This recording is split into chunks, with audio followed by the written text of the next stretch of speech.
ഒരിക്കൽ നാരദ മഹർഷി ശ്രീരാമനെ കാണാൻ പോയി. ഹനുമാനായിരുന്നു കൊട്ടാരത്തിന് കാവൽ നിന്നത്. ഹനുമാൻ ചോദിച്ചു, മഹർഷി, അങ്ങ് എവിടെ പോകുന്നു? നാരദൻ പറഞ്ഞു, ഞാൻ ഭഗവാനെ കാണാൻ വന്നതാണ്. അദ്ദേഹം ഇപ്പോൾ എന്താണ് ചെയ്യുന്നത്? ഹനുമാൻ പറഞ്ഞു, എനിക്ക് ഉറപ്പില്ല, അദ്ദേഹം എന്തോ എഴുതുന്നുണ്ട്. അങ്ങ് അകത്തു പോയി നോക്കിയാലും. നാരദൻ അകത്തേക്ക് പോയി. ഭഗവാൻ എന്തോ എഴുതുന്നത് കണ്ടു.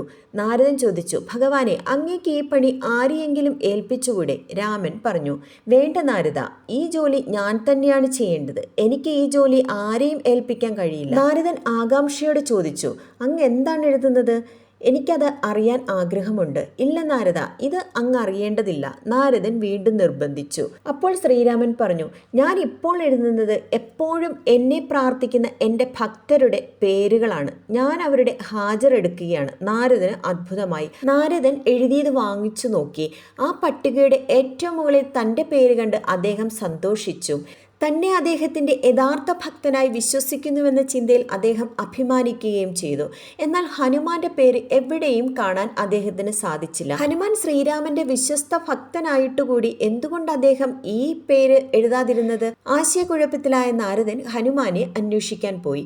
നാരദൻ പറഞ്ഞു, ഹനുമാനെ, അങ്ങയുടെ പേര് എനിക്ക് ആ ലിസ്റ്റിൽ കാണാൻ കഴിഞ്ഞില്ല. ഹനുമാൻ മറുപടി പറഞ്ഞു, അല്ലയോ മഹർഷേ, അത് അവിടെ തന്നെ ഉണ്ടായിരിക്കും. ഒരുപക്ഷെ നിങ്ങൾ അത് അവഗണിച്ചതായിരിക്കാം. നാരദൻ പറഞ്ഞു, ഇല്ലില്ല, ഞാനത് നന്നായി പരിശോധിച്ചതാണ്.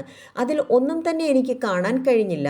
ഹനുമാൻ, കുഴപ്പമില്ല, ഒരു പക്ഷേ ഭഗവാൻ വേറെ എവിടെയെങ്കിലും അത് എഴുതിയിട്ടുണ്ടാകാം.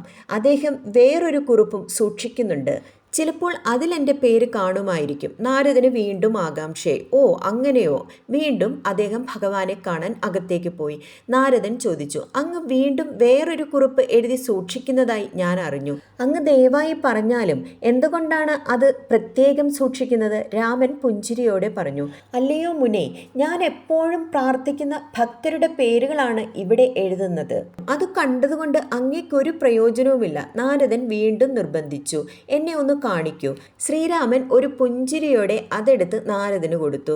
അത് തുറന്നു നോക്കിയ നാരദൻ അത്ഭുതപ്പെട്ടു. ഹനുമാന്റെ പേര് ഏറ്റവും മുകളിൽ എഴുതിയിരിക്കുന്നു. ഇത് കണ്ട നാരദന്റെ അഹങ്കാരം പെട്ടെന്ന് ഇല്ലാതായി. അതരങ്ങളിൽ നിന്ന് തന്നെ പ്രാർത്ഥിക്കുന്ന ഭക്തരെ ഭഗവാൻ സ്വീകരിക്കട്ടെ. എന്നാൽ ഹൃദയത്തിൽ നിന്ന് തന്നെ പ്രാർത്ഥിക്കുന്ന ഭക്തരെ ഭഗവാനാണ് പ്രാർത്ഥിക്കുന്നത്. ഇതൊരു മഹത്തരമായ തത്വമാണ്. ഭഗവാൻ ഇങ്ങനെ ഭാഗവതത്തിൽ പറയുന്നുണ്ട്, ഞാൻ പരമമായ സ്വതന്ത്രനാണെങ്കിലും എൻ്റെ ഭക്തരുടെ അടിമയാണ്. അവർ എൻ്റെ ഹൃദയത്തെ കീഴടക്കുന്നു. എൻ്റെ ഭക്തരെക്കുറിച്ച് എന്താണ് പറയേണ്ടത്? എൻ്റെ ഭക്തരുടെ ഭക്തർ പോലും എനിക്ക് വളരെ പ്രിയപ്പെട്ടവരാണ്. നിഷ്കളങ്കമായ ഭക്തിയും സ്നേഹവുമാണ് നാം പ്രാർത്ഥിക്കുമ്പോൾ നമ്മുടെ ഓരോരുത്തരുടെ ഉള്ളിലും വേണ്ടത്.